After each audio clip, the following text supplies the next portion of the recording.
स्वर सुधा मंच पर प्रस्तुत है मालती जोशी की कहानी संवेदना।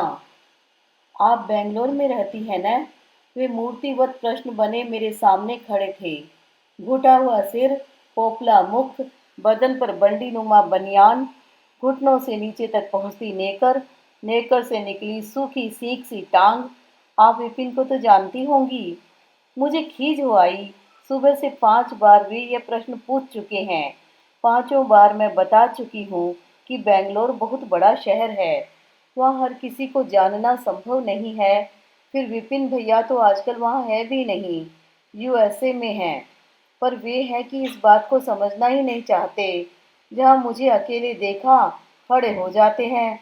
वे बड़ी आशा से मुझे देख रहे थे और मुझे चिढ़ आ रही थी, प्रश्न से भी और प्रश्नकर्ता से भी। पर वे बुजुर्ग थे, फिर मेरी जिठानी के पिता भी थे। उनसे बदसलूकी नहीं की जा सकती थी। इसलिए मैंने बड़ी विनम्रता से कहा, देखिए बाबूजी।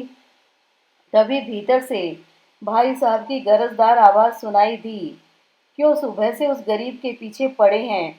बता तो चुका हूँ कि 25 तारीख को साहब बहादुर तशरीफ़ ला रहे हैं, तब जी भरकर भेंट कर लीजिएगा। वे बुरी तरह चौंक गए थे। भयचकित नज़रों से आवाज़ की दिशा में निहारा और फिर डगमग कदम भरते हुए अपने कमरे में लौट गए। मुझे बड़ा संकोच हो आया। मेरी वजह से बेचारों को इतनी बातें सुननी पड़ी। भाभी जी सुनेंगी तो क्या कहेंगी? तभी भाई साहब की आवाज़ आई, मंजू, तुम भीतर आ जाओ, नहीं वे फिर कान खाने चले आएंगे। कमरे में दोनों भाई सोफे पर अगल बगल बैठे थे। मैं कुर्सी पर बैठ गई। भाई साहब बोले, ज़्यादा लिफ्ट मत दिया करो, चिपट गए तो छुड़ाना मुश्किल हो जाएगा। मैंने धीरे से कहा, उन्हें शायद एहसास नहीं है कि विपिन भैया इन दिनों बेंगलोर में नहीं हैं, बाहर हैं। उन्हें तो किसी भी बात का एहसास नहीं है, इस बात का भी नहीं कि उनकी पत्नी का 5 दिन पूर्व देहांत हो चुका है। वे इस बात से भी बेखबर हैं कि जो चौबीसों घंटे उनकी सेवा में खट रही है, वह उनकी अपनी बेटी है। वे तो उसका नाम तक भूल चुके हैं। और वो नालायक जो परदेश में बैठा गुलछर्रे उड़ा रहा है, उसके नाम की माला जपे जा रहे हैं। विपिन को अब तक आ जाना चाहिए था, इन्होंने कहा। अरे उसकी माँ 6 महीने तक बिस्तर पर पड़ी रही, पर वह बंदा नहीं आया। बोला कल को कुछ हो जाएगा तो मुझे आना ही पड़ेगा। बार बार आना हंसी खेल थोड़ी ही है। कुछ हो जाने के बाद भी तो नहीं आया। जानते हो, उस रात मैंने इस हादसे की खबर दी तो जनाब मुझसे पूछते हैं, मेरा फ्यूनरल में आना जरूरी है या श्राद्ध में? दो दो बार आना तो मुश्किल है। नहीं मैं उतने दिन रुक सकता हूँ। तो मैंने कह दिया, भैया लाश को तो हम फूंक फाँक देंगे, तुम श्राद्ध पर जरूर आ जाना। लाश को हम फूंक फाँक देंगे? भाई साहब जैसे धीर गंभीर व्यक्ति के मुंह से ये बात जरा भी अच्छी नहीं लगी, खासकर इसलिए कि मरने वाली उनकी सास थी, भाभी की माँ थी। भाई साहब की बात अभी खत्म नहीं हुई थी। बोले, और सुनो, परसों रात को फोन आया कि मैं पंडित से बरसी के बारे में भी पूछ लूँ, एक साथ ही सब हो जाए तो अच्छा है।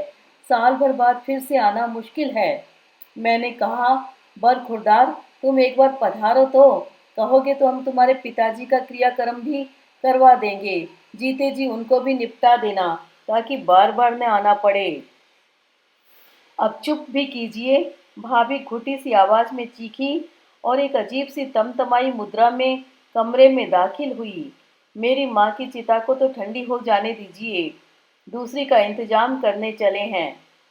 मुझसे कह रही हो, उस नालायक से कुछ नहीं कहती हो? भाई साहब प्लीज। इन्होंने बड़ी मुश्किल से भाई साहब को चुप कराया और मुझे इशारा किया। मैं भाभी जी को पकड़कर भीतर उनके बिस्तर तक लिवा ले गई। गुस्से से, रुलाई से उनका पूरा बदन कांप रहा था। बड़ी देर मैं उनका सिर सहलाती रही, तब जाकर वे शांत हुई। मैंने धीरे से कहा, भाभी जी चाय लेंगी? उन्होंने मना कर दिया। बोली, अभी मेरा बिल्कुल मन नहीं है, पर 4 बज गए हों तो अपने भाई साहब के लिए जरूर बना देना, नहीं तो उनका पारा फिर चढ़ जाएगा। और हाँ, एक कप बाबूजी के कमरे में रख देना, जब मन होगा पी लेंगे। दोनों भाई गैलरी में बैठे हुए थे। भाई साहब को उपदेश देने की तो मेरी औकात नहीं थी। फिर भी चाय रखते हुए मैंने धीरे से कहा, दरअसल भाभी जी की मनस्थिति ही नहीं, उनकी हालत भी बहुत नाजुक हो रही है। भाई साहब बोले, 6 महीने से माँ का नरक उलीच रही थी, वही थकान निकल रही है। एक आध नर्स रख ली होती। ये बोले, नर्स के रेट्स जानते हो, 80 रुपया रोज लेती है, वो भी दिन की अलग रात की अलग रखनी पड़ती है। आखिरी दिनों में तो खैर रात में रखनी ही पड़ी थी, but it A costly affair you know. Vipin कुछ भेजता नहीं है, 5,000 महीना भेजता है, उतना तो दोनों की दवाइयों के लिए ही पूरा नहीं होता। बाबूजी की पेंशन वगैरह तो होगी। काहे की पेंशन, प्राइवेट नौकरी थी, कुछ फंड मिला था, उससे जबलपुर में एक छोटा सा घर ले लिया था। विपिन हिंदुस्तान में था, तब भी माँ बाप को रखता थोड़े ही था। वे दोनों जबलपुर में बुढ़ापा काट रहे थे, लाचार हो गए तो हम ले आए। और घर पड़ा है, जब साहबजादे को फुर्सत होगी बेचेगा। हम तो अब इस झंझट में पड़ेंगे नहीं। ये जो जिम्मेदारी सिर पर ले ली है वही निभ जाए बहुत है। मृत्यु वाला घर वैसे भी उदास होता है, और यहाँ तो अवसाद की कोई सीमा ही नहीं थी। मुझे अच्छा लगा कि मैं जिद करके साथ चली आई। बच्चों को भी साथ ले आती तो अच्छा रहता, कुछ दिन रुक सकती थी, भाभी जी को सहारा हो जाता। मैंने भाभी जी से यही बात कही तो बोली, 2 दिन के लिए ही सही तुम आ गई, बहुत अच्छा लगा। और बच्चों को तो ऐसे माहौल में लाने का सवाल ही नहीं उठता, बेचारे सहम जाते। नानी के पास रह लिए, यही बहुत है। और तुम मेरी फिक्र मत करो, मुझे घर में कोई फैलारा नहीं करना है। मैंने अपने सब रिश्तेदारों से कह रखा है, सीधे हरिद्वार ही पहुँचे, यहाँ आने की ज़रूरत नहीं है। मैंने कहा, ये काम निबट जाए तो 8-10 दिन के लिए मेरे पास आकर रहिए, चेंज हो जाएगा, मन बदल जाएगा। वे सूखी हंसी हंस दी। पगली, बाबूजी को छोड़कर कहीं जाना क्या संभव है, और वह भी इनके पास। इनका मिजाज देख तो रही हो, अब बाबूजी रात दिन बेटे का नाम जप रहे हैं, तो मैं क्या करूं। उसी बात को लेकर गुस्साए रहते हैं। बाबूजी भी तो अब कुछ कहने सुनने लायक नहीं रह गए हैं। एक बात कहूँ, अपने बच्चों को तो सब याद करते हैं, खासकर जो बच्चा पास में नहीं रहता, मन प्राण उसी में बसे रहते हैं। बाबूजी भी अपवाद नहीं है, पर आप लोगों के संकोच के कारण वे कुछ कहते नहीं थे। पर अब माँ जी की बीमारी ने या कि उनकी मृत्यु ने उन्हें हिलाकर रख दिया है। उनका संयम टूट गया है, मन की बात अब सतह पर आ गई है, बस। इसमें उनका कोई दोष नहीं है। आप किसी दिन भाई साहब को यह बात समझा दीजिए। उन्हें क्या समझाऊंगी मैं, भाभी जी ने वो सांस भरकर कहा।